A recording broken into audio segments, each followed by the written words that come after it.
What are the kind of different levels? Like, what is a 25-year-old typically looking for? What is a 35-year-old person who's married, has a family looking for?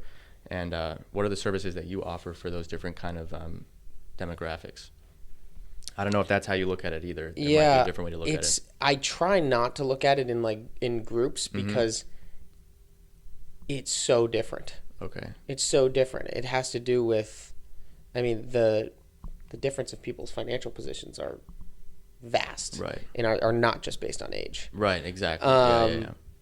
And the difference of what people's objectives are. Mm-hmm.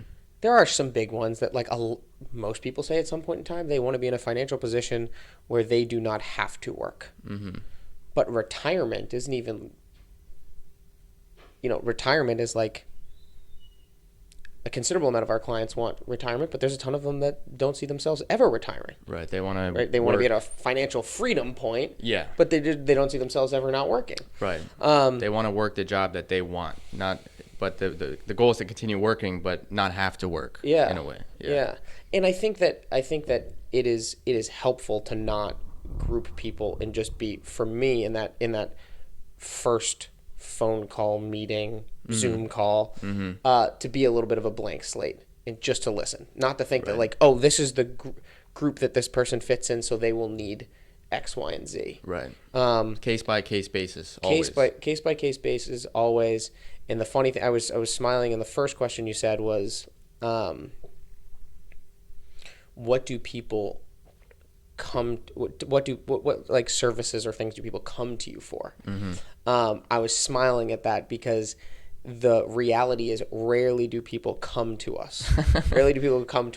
Typically it's they may start with or come to us for something. Okay. Hey, I am aware that I need this X, Y, and Z. Yeah. I am coming to you to provide bup. Right. That rarely happens. People typically come to us for a conversation, and then we listen and Right. unearth the line item of things that may help their financial position. Okay. But typically there's not a super high level of accuracy or awareness of exactly what they want and need. And oftentimes you just don't know what you don't know. Right? So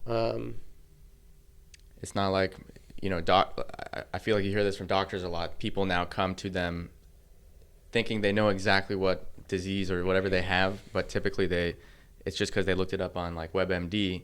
But in your case, it's actually this kind of field. Finance is so, it's very hard to understand for the everyday person. So they might not even know what problems there are that they could encounter, right? yeah, it's also not a huge part of most of our educational system. It's also Right. not it's not something that we talk about. Right. When's the last time, which I don't necessarily, I think it would be a great thing to move more in that direction. But, most people don't sit down at the coffee shop and Right. ask people what's in their 401k, how it's invested, and how much money they have and how much money they make.